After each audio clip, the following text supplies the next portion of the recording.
kembali ke Safelines. Two side in one side.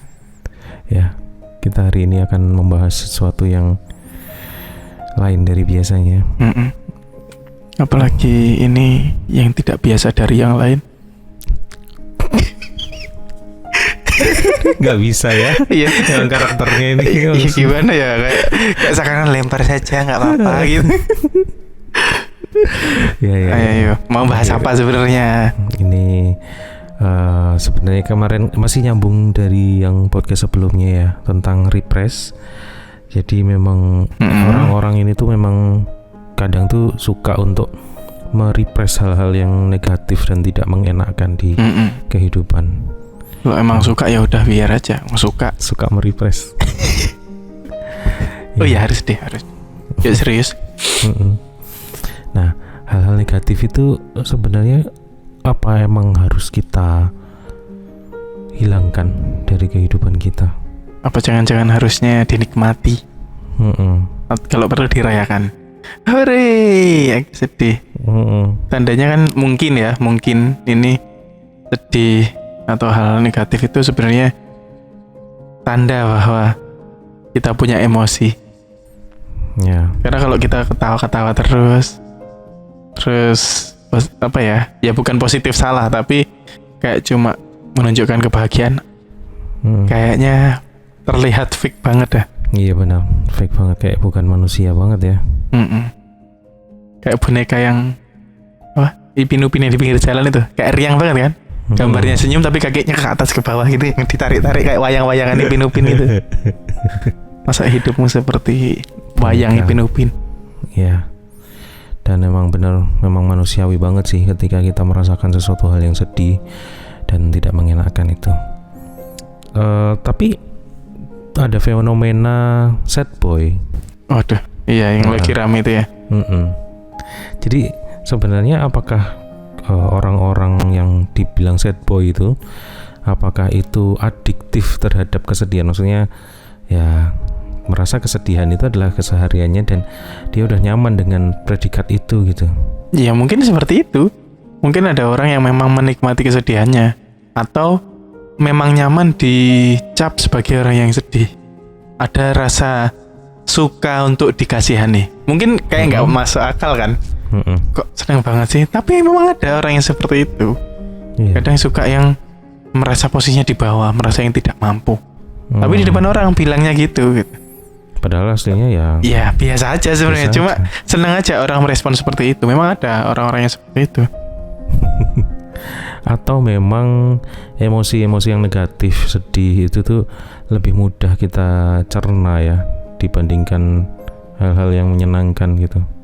Sama otak kita. Iya, mungkin karena otak kita yang sering memproses hal sedih itu menjadi ini adalah hal yang menyenangkan. Tapi masa gitu? Ya nggak tahu sih. Buktinya lagu-lagu menurutku ya lagu-lagu yang sedih, melo itu Melly Goeslaw. Lagunya bagus-bagus kan. Melly Goeslaw pun juga sedih-sedih tuh kayak lebih ngena gitu loh, lebih dalam liriknya dibandingkan lagu-lagu yang ceria. Itu kayak lagu anak kecil jatuhnya. Happiness gitu kayak. Iya kan? Pagiku cerah. Ya kayak gitu juga. Cuman ya gitu sih menurutku. Memang lebih feel-nya lebih dapat gitu ya.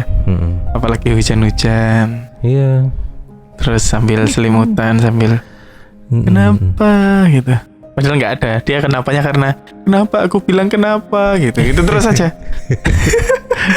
Aduh, nggak jelas banget. Ya kadang kan ada orang cuma lihat hujan terus dengerin musik.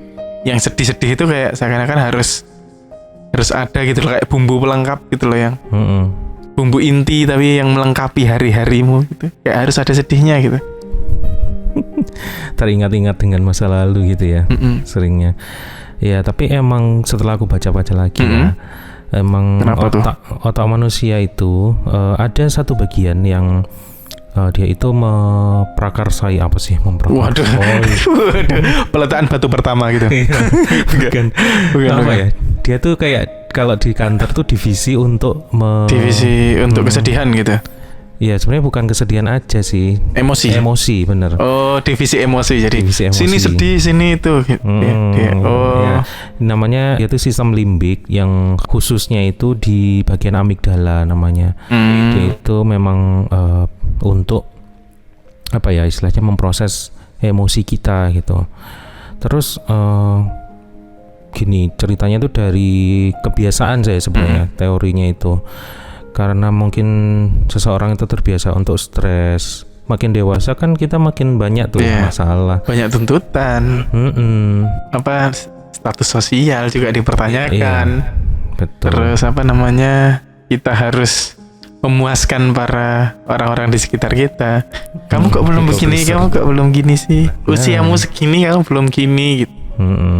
Ya kayak gitu-gitu tuh bikin hormon stres, terus neurotransmitter yang aktif di kepala kita itu akhirnya akan membentuk suatu kebiasaan juga. Nah, sifatnya otak kita itu sebenarnya punya sifat yang namanya neuroplastisitas. Kenapa itu? Kayak plastik itu loh. Plastik itu lecek. Kalau kamu lecek, dia pasti akan bakal lecek juga kan. Kalau kamu lus itu, dia akan lurus gitu. Lurus lagi kayak gitu. Oh, jadi otak itu ya? Bisa. Otak itu ya berdasarkan teori yang terbaru tuh punya sifat kayak gitu. Nah, lucu ya. Bisa dibuat bungkus kue nggak? Bisa. Nggak ramah lingkungan ya. Ternyata otak kita kayak plastik. Sulit terurai. Iya. Iya, masalah kita makanya sulit terurai. Iya benar. Karena memiliki sifat plastik itu sulit terurai ya benar-benar. Iya. Nah terus intinya tuh ketika kita udah terbiasa kayak gitu, jadinya ya lama-lama jadi kayak itu hal yang biasa gitu loh. Bahkan ketika kita jadi dinikmati malah. Ketika kita happy, otak malah mempertanyakan loh. Kenapa sih kamu happy? Iya. Kamu happy kenapa? Aneh ya, malah kita dipertanyakan. Iya kayak gitu. Terus aku baca yang sumber lainnya, itu memang otak manusia itu sebenarnya bukan manusia ya, otak hewan secara evolusioner ya. Itu memang didesain bukan untuk happy, tapi emang untuk survival. Iya.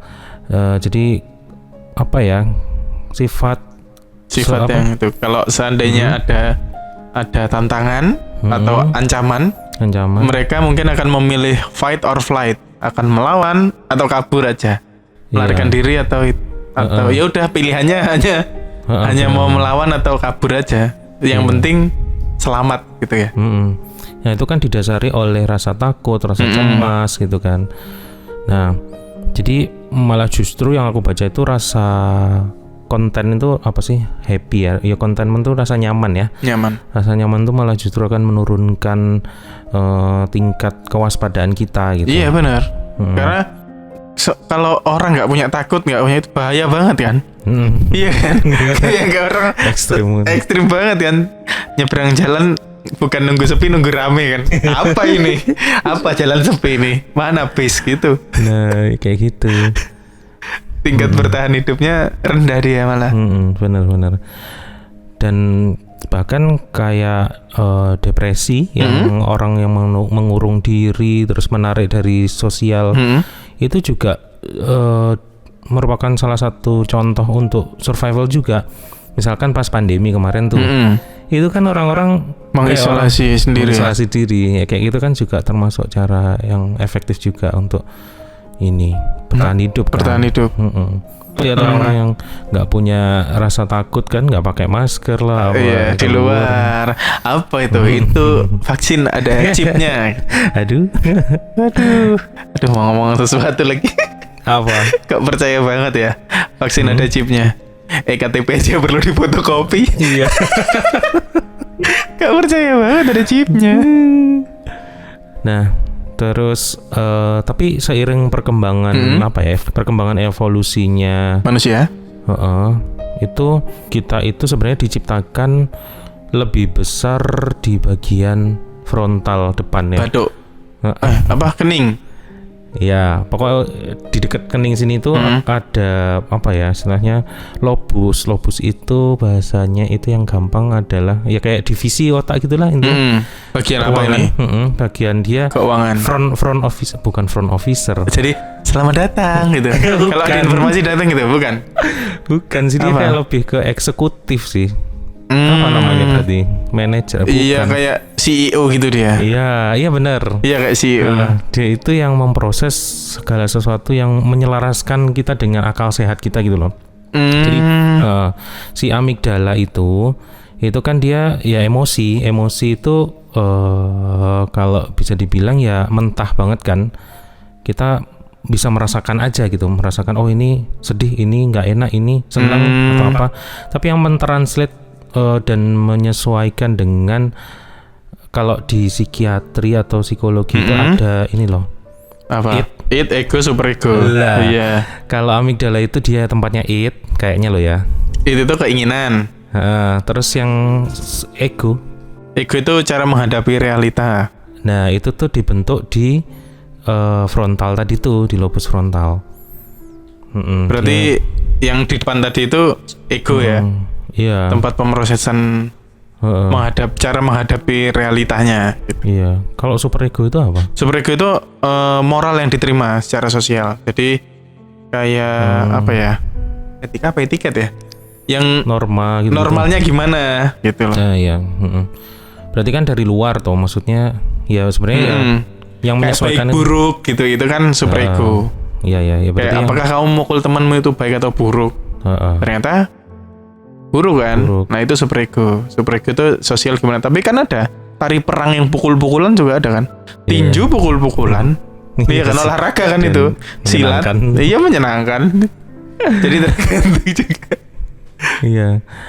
Ya itu maksudku adalah dengan developnya lobus frontal itu sebenarnya diharapkan itu kita bisa mengolah itu emosi negatif menjadi yang lebih positif, dan maksudnya positif itu dimaknai dengan hal yang lebih logis gitu loh. Kayak gitu sesuai dengan evolusinya. Contohnya ketika barangmu hilang. Tidak, semua ini salah kalian semua gitu. Iya kan? Di sekolah emosi. Gitu ya. Terusan ini pasti ada yang mengambil gitu ya. Iya. Iya kan? Tapi secara apa? Otak dia memikirkan dulu. Iya. Tadi udah bawa belum ya? Tadi udah gini belum rumah, ya? Ternyata waktu dibuka beneran di rumah gitu. Nah, itu. Jadi berarti orang yang sering nyalahin orang lain itu ada gangguan kali di situ ya? Kayaknya ya. Ups, enggak. Di sirkuitnya itu. Iya. Makanya ada yang koslet kali ya. Makanya maksudnya sumbu pendek sama sumbu panjang itu kali ya. Orang yang gampang marah itu ya langsung dari amigdala langsung ke mulut. Iya, enggak melalui apa lobus frontal. Prefrontal sebenarnya, prefrontal ya. Makanya itulah. Orang yang kayak sering ngomong itu katanya frontal banget sih orangnya, iya kan? Karena lobus frontalnya nggak dipakai, cuma dipakai frontalnya doang, nggak ada lobusnya. bener bisa jadi sih. Orang nggak frontal banget sih. Lobusnya nggak dipakai, frontalnya doang. Ya kayak gitu. Perang. Sekarang kamu pernah nggak sih Gus yang momen dimana kamu ngerasa marah atau sedih gitu? Apa ya? Kalau aku sih mungkin ya orangnya terlalu gampang ya Kamar ya. Jadi kayak ada suatu masalah, jika tidak terselesaikan ya sudah. Ya, kayak kemarin deh. Kayak yang barusan ini kan dirimu baru dipindah kejadian yang viral itu ya. Viral apa yang viral padahal ya orang itu aja kan. Segitu doang. Cuma tak anggap viral aja, viral kelihatan famous. Nah itu kan kemarin kamu dipindah tiba-tiba ya. Ya walaupun sebenarnya nggak terlalu tiba-tiba tapi cukup mengagetkan. Cukup cepet sih tiba-tiba dipindah. Prosesnya juga cepet ya. Orang-orang juga yang tahu dikit ya. Tiba-tiba lu pria ini dipindahkan dari tempat ini. Itu aku ngelihatnya dirimu tuh kayak ketawa-tawa mulu padahal kita yang orang-orang yang cerita itu kita kayak ngerasa sedih, kayak ya kok dipindah sih mas, kenapa gitu. Semua pada ngomong gitu, tapi aku lihat dirimu malah nggak sedih. Ini orang aneh banget gitu. Ya bukan nggak sedih sih sebenarnya. Ya mungkin ada yang tertahan di situ. Maksudnya, aku percaya bahwa orang-orang di sekitarku itu pasti bisa tanpa aku gitu loh. Banyak hal yang bisa mereka kembangkan. Karena hidup kan harus jalan ya. Dan aku juga nggak ada beban apa-apa, nggak tak gandoli kalau bahasa Jawanya itu. Nggak ada yang perlu tak gandoli karena mereka ya sama-sama dewasa lah, itu proses yang wajar gitu. Dan mungkin sedikit cerita, kalau di tempat kita kerja itu kadang surat itu datang H-1. Lah aku mengiranya itu adalah surat rapat awalnya. Jadi ketika orang-orang bilang itu ada surat, oh ya udah ntar aja. Orang-orang maksa kan, udah, karena waktu surat itu datang nggak ada aku, jadi surat itu kan dititipkan kan, dititipkan. Jadi mereka udah pada tahu, aku belum tahu sendiri. Ya udahlah biar nanti aja. Paling besok aku mikirnya gitu. Terus orang-orang kan maksa-maksa. Akhirnya tak lihat. Waktu tak buka halaman pertama, loh kok nota dinas gitu tulisannya. Waktu tak buka lagi, loh ada namaku untuk dipindah ke salah satu tempat lagi, ke divisi lain, ke satker lain. Ya udahlah, ketawa lah. Lucu kan? Kok bisa ada namaku di situ gitu. Ya aneh kan? Karena tidak ada perkiraan bahwa akan bergeser. Jadi ketika itu ya kayak konsep tawa kan. Konsep tawa itu ada sesuatu yang bikin penasaran, terus ada hal yang mengagetkan. Lah itu kan ada penasaran dulu. Apa sih kok orang-orang ini maksa gitu. Terus Cilu Bahnya itu ada namaku di surat pindah. Yaitu baru Cilu Bah itu namanya. Iya.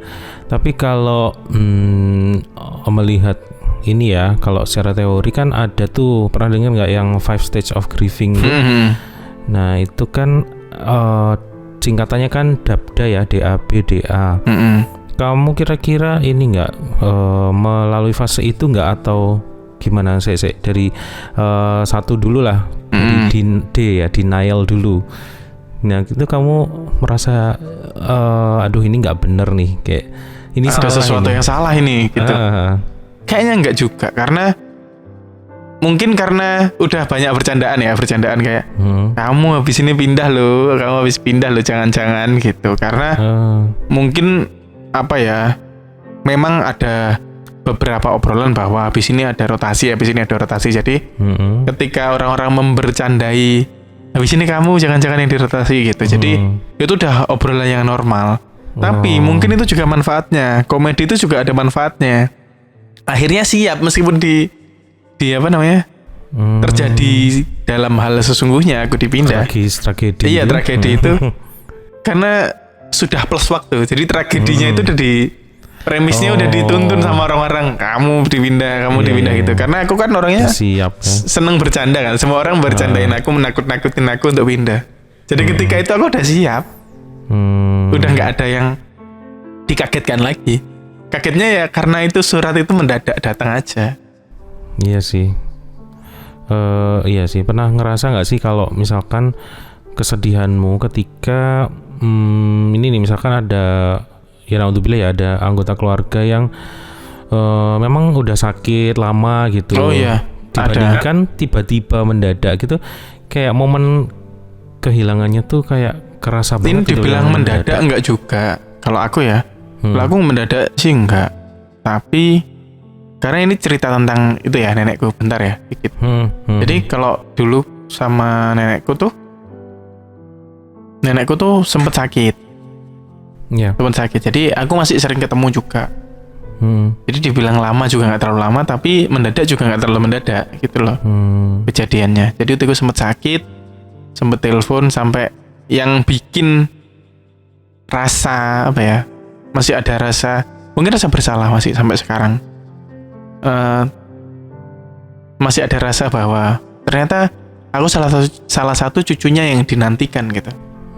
Karena orang terakhir yang berhubungan kalau aku dulu melalui telepon, karena itu waktu yang mendekati aku mau kelulusan, lulus kuliah. Jadi waktu mau kompre, itu Hamin berapa ya, aku dihubungi bahwa utiku sakit gitu loh. Terus semua orang kan masih ini loh gitu. Dan ketika itu kan biasanya beberapa hari sebelumnya kayak mereka yang telepon aku gitu, mereka yang ngubungin aku kayak mamaku, mbakku, tanteku gitu, beberapa kali ngubungin aku gitu. Karena aku takut kalau aku telepon ganggu pas utiku istirahat kan. Iya. Tapi pas hari itu aku yang maksa untuk telepon. Oh. Jadi aku nelpon orang-orang nih nggak bisa. Aku nelpon sepupuku, tak telepon bahwa ayo dong, kamu udah bangun belum gitu. Jadi agak siang gitu. Kamu udah bangun belum sih gitu. Karena kan biasanya utiku itu berapa lama ya? Ya cukup lama sih, beberapa minggu. Sakit. Beberapa minggu. Jadi setiap minggu itu aku pulang. Tapi minggu itu karena aku Senin mau kompre, jadi aku masih mempersiapkan berkas-berkas. Ya ampun. Lah jadinya ketika telepon itu maksa aku, benar-benar maksa. Dan aku waktu itu, ayolah kamu udah bangun belum? Adekku tak WA, tak telepon. Jadi ketika dia sampai ngangkat, dia masih ngantuk-ngantuk tuh. Itu, wes kamu lagi ngantuk tidur lagi, tapi HP-nya kasihin mamaku, dikasih tak suruh ngasih mamaku. Akhirnya ya udah telepon sama utiku itu. Telepon sama utiku, ngobrol-ngobrol. Utiku masih sempet merespon gitu loh. Merespon aku, ngobrol-ngobrol. Ya aku sih yang ngomong, tapi aku tahu bahwa utiku itu merespon gitu. Ini loh cucunya bla bla. Karena aku cukup dekat sama utiku. Aku dari kecil kan sama utiku sampai cukup besar lah. Bahkan aku SMP pernah tinggal di rumahnya waktu sekolah. Karena lebih deket ke rumah nenekku daripada ke rumahku pulangnya. Terus ya udah deh, telepon dimatikan. Aku pas nyetel lagunya siapa ya namanya, yang lupa lagi, Coldplay. Yang satunya itu lupa lagi, Capaldi itu loh, Lewis Capaldi. Jadi dua lagu itu habis langsung ada telepon. Papaku cuma simple sih. Papaku mungkin tahu bahwa aku itu orangnya nggak basa-basi ya. Papaku cuma ngomong gini, kamu harus pulang sekarang. Udah. Tidak paham. Jadi aku waktu ngedengerin dua lagu tuh, itu aku udah nangis. Aku nggak tahu kenapa, tapi nangis aku udah itu. Udah kerasa. Gitu. Waktu papaku telepon itu kan aku udah selesai nangis tuh, aku mau mandi tuh. Kamu harus pulang sekarang gitu. Ya udah tak matiin. Telepon langsung tak matiin. Masih Parku telepon. Dek, pulang sekarang ya. Mau jelasin sesuatu. Ya wis, aku udah tahu mas, aku mau siap-siap dulu. Oh iya wis, udah balik. Menempuh perjalanan 6 jam lebih. 9 jam kayak. Naik motor. Nyampainya jam 1:30 dini hari. Gila. Nah berarti waktu itu kamu ngerasa nggak sih denial gitu? Ya denial lah pasti. Pasti ya. Pasti, karena deket banget aku kan. Jadi denialnya ya benar-benar denial loh. Denialnya bukan yang tidak, semua ini tidak akan terjadi gitu. Hanya kalau aku sadar, mungkin aku berpikiran logis ya. Aku udah tahu kalau utiku nggak ada gitu, nenekku udah nggak ada. Cuma aku berpikiran bahwa denialnya gini, aku nggak berani berangkat ke makamnya karena aku kalau udah nyampe ketika makamnya udah itu, udah dimakamkan kan. Jadi kayak aku denialnya masih tidur di kamarnya gitu. Terus masih ada gitu ya. Masih ngerasa ada gitu. Terus ketika ke makam itu kayak capek kan, karena aku nyampe jam segitu, aku nggak tidur tuh. Bahkan aku sampai masih ke pasar. Jadi aku nyampe tuh nggak tidur sampai jam 5:30, jam 5:30 aku ke pasar. Karena kan untuk persiapan tahlilan gitu-gitu kan. Masih sadar aku, seger buger. Terus ketika udah balik ya, udah balik, itu aku baru tidur jam 7 pas 7:30 gitu. Baru tidur itu. Tamu udah banyak datang kan. Jadi aku di kamarnya utiku itu. Ya udah deh. Jadi denialnya kayak nggak segera ke sana gitu lah. Masih ada rasa-rasa kayak enggan. Ada yang menolak di dalam gitu ya. Benar banget. Iya benar sih. Terus yang stage yang kedua setelah denial tuh kan anger ya. Kamu kerasa wah ya jelas lah, seluruh dunia ini seakan-akan tidak ada artinya gitu loh. Ketika berangkat khususnya seberat itu melangkah kan. Makanya aku sebenarnya orang-orang biasanya kalau ke makamnya nenekku tuh kan naik motor kan. Ya nggak jauh-jauh banget, tapi juga nggak deket-deket banget. Nggak sampai sekilo lah. Tapi aku memilih jalan kaki. Aku jalan tahu kaki. Bahwa aku pasti akan marah gitu loh. Jadi aku menghabiskan energiku dengan jalan. Sampai sana pun ya pasti sedih itu, pasti sedih. Cuma ya aku sudah menghabiskan dengan jalan kaki dan berkeringat sampai sana gitu. Marah pasti marah. Ya, sebenarnya kerasa ya. Marah banget. Karena marahku kan diem kan. Orang kayak aku kan yang hahihi, marahnya sebenarnya diem gitu. Nah, iya sih. Kalau kita tuh kayak apa ya, maksudku sebagai tenaga medis itu juga merasa takutnya tuh di situ ketika seseorang kehilangan seseorang yang keluarga mereka gitu ya, yang kita rawat, terus ada stage di mana anger. Kan kamu lihat sendiri kan kalau di sinetron tuh kayak mereka tuh merasa ya dokter tuh harus bisa menyelamatkan gitu. Terus ada kata-kata kan? Kami sudah berusaha semaksimal mungkin untuk menenangkan gitu ya. Tapi itu sumpah susah banget, kayak breaking bad news itu paling susah sih menurutku. Iya banget lah. Apapun itu bad news itu adalah khususnya kita tahu bahwa itu hal yang sensitif untuk keluarga, untuk teman bahkan. Itu sulit gitu.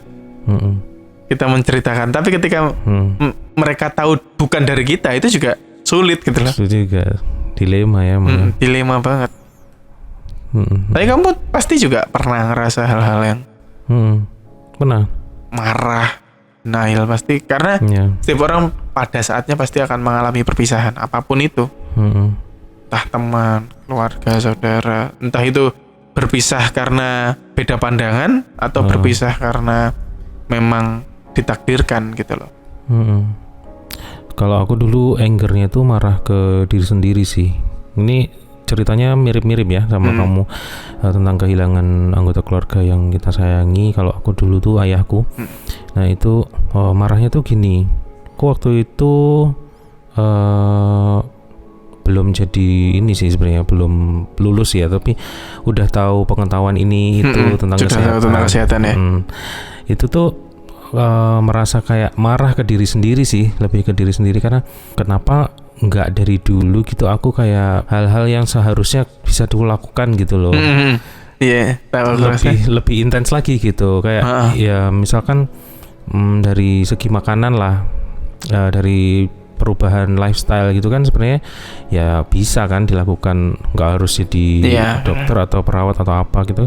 Jadi manusia. Udah tahu pengetahuan tentang itu dan harusnya aku lakukan secara lebih intens gitu. Itu iya sih, ada perasaan marah, kecewa gitu sama diri sendiri. Kalau aku marahnya kan karena ketidakhadiranku kan saat itu juga. Ketidakhadiran. Kenapa sih aku harus di sini gitu loh? Kenapa aku harus di sana di gitu, di luar gitu kota ya. Gitu. Iya sama sih, stage anger itu pasti ada ya, kalau khususnya hal-hal yang sensitif itu pasti muncul. Meskipun mungkin nggak semua orang melewati kayak aku waktu dipindah itu kan juga nggak melewati anger. Iya gitu. Iya kan? Langsung bablas. Gitu. Iya, sampai waktu itu tuh ibuku juga ini sempat ngomong ke aku juga, kayak dia minta maaf karena merasa nggak bener untuk ngerawat bapak gitu loh. Merasa bersalah gitu. Merasa bersalah karena tidak mendampingi gitu ya, mendampingi dengan baik. Maksudnya bukan hanya hadir tapi juga memperhatikan entah makannya, minumnya. Padahal aku tahu dia udah berusaha semaksimal mungkin, tapi dia tetap ngerasa. Bukan cuma kata-kata dokter di sinetron ya. Benar-benar itu bukan cuma kata-kata mutiara doang. Tapi aku tahu perjuangan mereka gitu, dan ya udah. Ya emang udah lewat gitu loh. Ya gimana? Oke, itu anger. Terus yang B, bargaining itu kan negosiasi ya. Kalau kasusnya kehilangan orang yang terdekat gini, bargainnya kalau aku dulu di kuliah itu ke Tuhan sih. Iya pasti kan? itu pasti ngerasain sih. Kenapa ya Allah, kenapa harus kenapa harus gini gitu. Padahal salah juga kan ya. Karena mungkin sudah apa ya, Tuhan kita gitu sudah mentakdirkan. Iya. Jadi kalau kita menyalahkan juga salah juga. Karena sang pemilik waktu juga sudah memberikan waktunya gitu loh. Iya. Benar. Tapi juga pasti mengalami kan? Itu pasti akan mengalami. Enggak, kayak kadang tuh ada juga kan kalau di film-film gitu kan, saking bucinnya dia, kenapa bukan aku aja yang kau ambil ya Allah Tuhan. FTV itu ya. Iya, tapi emang kadang tuh ngerasa gitu juga sih, kayak saking sayangnya kita sama orang tersebut gitu ya. Terus tapi mungkin kalau kita sambungin sama yang masalah yang ke kamu kemarin itu, mungkin bargainingnya ya bisa jadi naik banding ya. Jangan dipindah gitu. Iya. Tapi aku juga tidak berkeberatan dipindah. Iya kan? Gitu ya. Karena bingung juga. Kenapa aku harus bertahan di satu tempat gitu loh. Mungkin jika di tempat yang lebih baik, lebih buruk pindahnya, tidak di tempat yang lebih baik, mungkin akan menyesali atau kita akan bargaining. Tapi kalau menurutku itu masih tempat yang sama, cuma apa ya, tempatnya doang yang beda, tempat posisinya doang yang beda. Kayak satunya mungkin di titik A, sekarang di titik B, tapi tugasnya sama sebenarnya, tidak berubah. Jadi yang disesalkan apa gitu loh. Sih. Kita belajar lagi bisa, kita adaptasi lagi bisa. Cuma aneh aja sih kalau cepet gitu. Oh, ini ada cerita lagi. Kalau aku tuh dulu pernah dipindah juga. Iya, pernah dipindah juga. Bargaining. Itu bargainingnya tapi seharusnya ya ke atasanku kan. Nah, tapi ini atasanku itu dia punya istri yang psikiater. Lewat istrinya. Bener-bener. Gak berani sama atasannya. Sumpah, tapi itu parah banget, Gus. Aku tuh sebelum itu tuh aku nggak pernah ke psikiater atau ke psikolog ya. Tapi pas waktu itu tuh bener-bener kayak enggak, emang kamu nuju istrinya biar istrinya bilang ke suaminya gitu aku kali itu ya, karena kamu gitu. Itu bargaining dan anger sih kayak. Bener. Cuman bener banget sih, kayak denial terus anger terus bargaining itu tuh bener-bener aku rasain pas waktu dipindah secara tiba-tiba itu. Ya mungkin karena apa ya, kalau dulu tuh aku ngerasa mentalku tuh ya kuat-kuat aja gitu selama ini. Tapi pas waktu itu kan lagi pandemi ya, habisnya pandemi, terus kayak kita nakes disudutkan, terus disudutan di pojokan kayak gitu-gitu. Terus ya mental breakdown banget. Terus tiba-tiba di tempat kerja udah nyaman nih. Terlanjur nyaman dari sebenarnya tuh gini, anehnya tuh adalah dari tempat A udah dipindah ke tempat B. Dari tempat B belum nyampe, kayaknya cuma 2 bulanan apa, kok bentar banget kok. Itu dipindah lagi ke tempat A dengan harapan sekedip gitu. Bentar banget dengan harapan katanya sih emang diambil yang udah berpengalaman di tempat itu, sudah berpengalaman di bidangnya. Tapi itu maksudku itu tuh tempat yang kurang nyaman gitu loh. Yang di A. Karena yang di B lebih nyaman. Iya. Berarti bukan masalah dipindah bolak-baliknya, dipindah kembali ke sana itu gak mau. Tapi ada plus minusnya gitu. Kalau di tempat yang ini tuh ya nyamannya ada, tapi aku tuh udah men-setting diriku untuk di tempat yang B gitu loh, udah. Gitu udah enak gitu. Ternyata kembali ke pengaturan pabrik. Iya. Nah, itu tuh rasanya, dan itu mendadak gitu loh, tiba-tiba nggak ada soundingan apa-apa gitu. 3 hari doang kayaknya. Terus setelah tahu kabar itu tuh langsung pas waktu itu, hari itu juga aku nggak bisa tidur semalaman. Berarti kamu merasakan yang aku rasakan ya, dipindah mendadak ya? Iya, tapi cuma bedanya responnya ya. Bedanya kamu tuh udah disonding kan. Ya karena udah ada gambar-gambar bahwa pasti akan ada relasi. Cuma kan nggak tahu siapa gitu loh. Iya. Cuma gara-gara aku banyak godain orang, aku digodain balik. Ternyata malah jadi persiapan. Dirimu. Iya, itu persiapan. Ya, ini aku tanpa persiapan sih. Mungkin ya karena itu tadi yang kamu bilang, ini bukan humor lagi, ini udah tragedi. Tapi belum ada waktunya. Belum plus waktu untuk jadi komedi. Sekarang kok jadi komedi nih. Ya kan? Lucu aja gitu. Sampai pernah ke situ. Ternyata lucu. Kamu menuju istrinya untuk bilang ke suaminya ya. Nah, ya, itu komedinya di situ.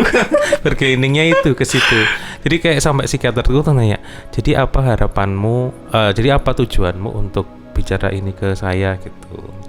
Ya aku bilang sih kalau memang ya harusnya ngomong ke atasanku itu karena kan yang punya ini. Tapi akhirnya dia ini sih ngasih resep sama tips-tips gitu. Coba deh. Tipsnya berapa? 2.000? Ya kayak Grab aja. Jadi aku disuruh kayak ngelis gitu loh, yang mana yang penting. Apa sih? Bukan yang penting. Apa itu? Kayak plus minusnya kalau misalkan di tempat ini apa gitu. Dan dia juga ngomong kalau kamu lo udah pernah di tempat itu dan kamu bisa, yang dipilih itu ya orang yang emang cocok kompeten. Di tempat itu. Waduh, keren. Iya, membesarkan hati. Tapi ya enggak. Tapi aku udah ngerasa self worthless waktu itu. Kayak tahu nggak sih rasanya kayak ini yang gitu. Udah, maksudku yang dipindah itu gak nyaman ya sebenarnya, dipindah itu kan gak ada yang seneng kan.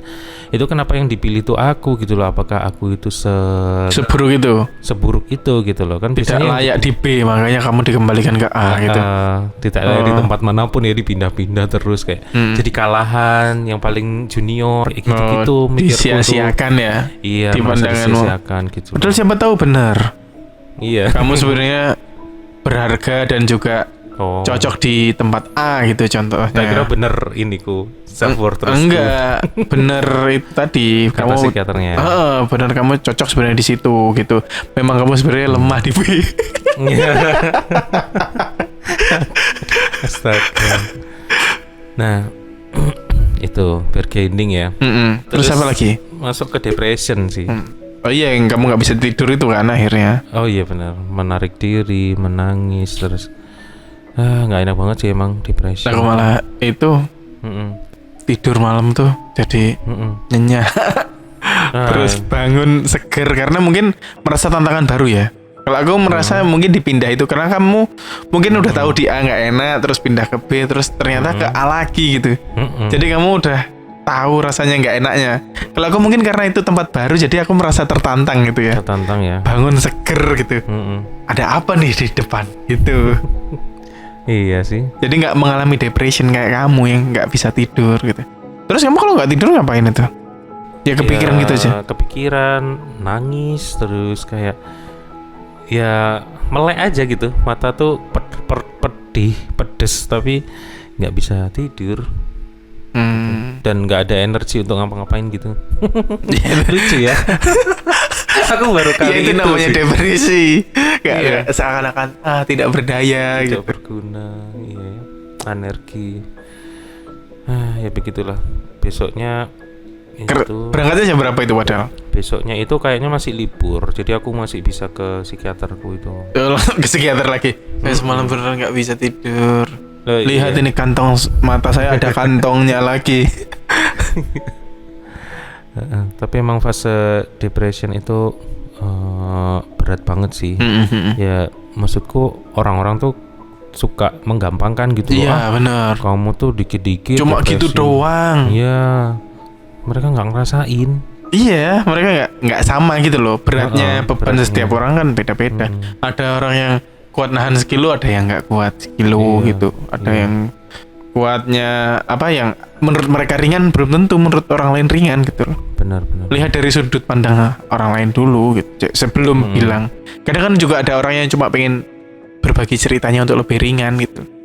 Jadi dengerin aja kalau memang kamu nggak cocok untuk ngomong ya, maksudnya memberi nasihat, kamu merasa bahwa kayaknya aku nggak cocok dah kalau ngasih nasihat gitu. Mending kamu dengerin aja minimal ya.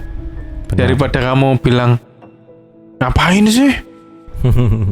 Tapi kadang mungkin juga maksud mereka tuh baik untuk menghibur dan memotivasi. Tapi kadang ada orang yang perlu didorong, ada orang yang perlu ditarik. Karena kan orang selalu merasa bahwa motivasi itu dorong doang. Tapi ini juga perlu ditarik itu, kita angkat, kita tarik untuk ke atas gitu loh. Bukan cuma didorong dari bawah. Kadang orang yang merasa dirinya merasa berat, bebannya berat, didorong pun nggak akan bisa gitu. Kita perlu menarik dari atas untuk apa ya? Ini tuh apa? Meraih. Betul, meraih. Meraih tangannya untuk menarik dia ke atas gitu loh. Dan iya sih, bagiku menurutku penting juga sih kesehatan mental itu. Bener.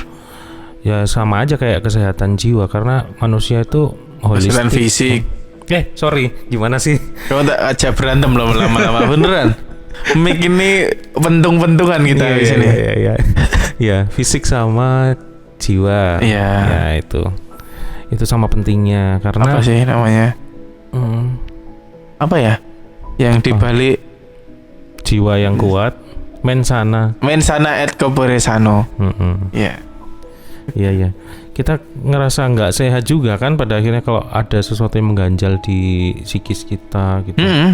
Ya kan kadang kayak pernah sih, nggak sih? Mungkin teman-teman juga pernah ada yang ngerasa gitu loh. Ngerasa berangkat udah nggak semangat lagi. Iya. Kayak bangun tidur itu ngerasa udah capek padahal belum berangkat kerja. Bener. Pasti ada yang ngerasa gitu. Mungkin mereka udah burn out sama kerjaannya yang mungkin sekolahnya. Bukan cuma dengan pekerjaannya atau sekolahnya gitu, tapi mungkin dengan orang-orangnya juga. Jadi serangan secara psikis itu yang lebih melelahkan gitu daripada sebenarnya fisiknya nggak fine gitu loh. Dia nggak cedera atau nggak terkena sesuatu secara fisik, tapi mental yang diserang pun juga bisa membuat orang itu lemah. Bener. Itu ada penelitiannya juga kok, kalau respon otak terhadap hal-hal yang menyakitkan secara psikis itu sama seperti respon ketika nyeri, kita kena ketimpa bata atau kena apa gitu. Sama sebenarnya. Otak kita mentranslatnya itu sama. Makanya ada penyakit namanya psikosomatis. Psikosomatis betul. Kadang kita mau maju udah kayak tiba-tiba menggigil kedinginan, kayak kita demam gitu loh. Padahal kita waktu dikompres di termometer juga nggak demam ya. Iya kan. Kayak waktu SD pernah nggak sih ngerasa kayak malas berangkat sekolah karena ternyata belum ngerjain PR gitu. Iya kan. Tiba-tiba kayak ngerasa demam, ternyata waktu dipegang enggak, kamu nggak hangat gitu. Kamu bohong ya. Ternyata kita psikosomatis. Iya, ini ngomongin depression tadi udah ya. Terus yang kalau sudah berhasil melewati 4 fase itu, harapannya itu yang terakhir tuh yang A, acceptance. Prosesnya macam-macam sih. Kayaknya memang nggak semua orang akan melewati ke semua fase itu. Kadang ada yang ke-skip ya. Atau mungkin kerasa cuman bentar doang sampai nggak terasa, karena kita mungkin bisa mengcoping itu gitu ya. Yang harusnya kita sedih tapi kita buat ketawa aja gitu. Kayak kamu gitu. Tiba-tiba udah acceptance ya. Gitu. Tapi beneran lucu. Tapi ketika udah lucu, aku dapat surat itu bener acceptance, sudah ada ngerasa bahwa berarti aku mungkin aku terlalu positif kali ya. Aku mikirnya gini, berarti aku diminta untuk memiliki tantangan baru gitu loh. Di jalanku aku dituntut untuk memiliki jalan baru yang mungkin akan lebih baik. Entah lebih baik, jadi diriku yang lebih baik itu loh maksudnya. Iya. Tapi kamu kan cerita kemarin pas waktu hari terakhir di tempat yang lama itu kamu kayak gimana? Itu lebih pagi. Menjadi orang yang datang paling pagi, tapi menjadi orang yang terakhir waktu pulang gitu. Iya. Itu fase apa tuh? Acceptance juga mungkin ya. Itu memang ketika aku udah dapat surat itu, aku berpikiran bahwa nantinya kalau seandainya aku, karena dikasih waktu, sebenarnya kan ketika surat itu datang besoknya aku udah harus pindah. Itu dikasih waktu sampai 1 minggu, nggak sampai 1 minggu sih, kayaknya Selasa dapatnya, Rabu itu sudah harus pindah gitu loh. Tapi sampai Jumat itu masih boleh di situ gitu loh, masih boleh di tempat yang lama. Iya. Ya udah, aku ngerasa bahwa aku berjanji aku akan menjadi orang yang terakhir terakhir pulang, tapi paling pertama datang gitu. Terus aku nyampe sana itu jam 6.15, masuknya jam 7. 6.13. ya menikmati. Saat-saat Wong aku masih nonton itu kok kereta lewat. Jadi aku masih sempet tuh kan ngelewatin rel kereta api. Ya. Jadi aku berhenti dulu lihat kereta lewat.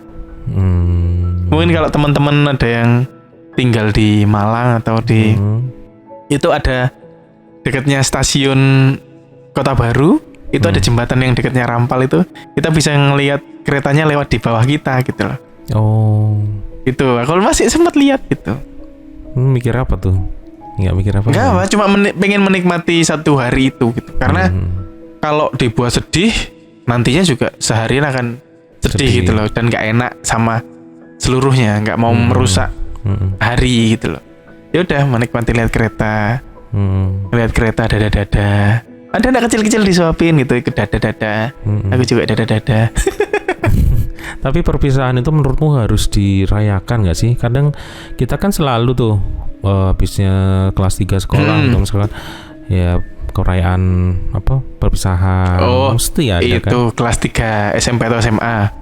Atau ya apapun. Masa SD perpisahan? Kelas 4 juga. Kelas 4 ketemu lagi. Ya ngapain kita bikin perpisahan?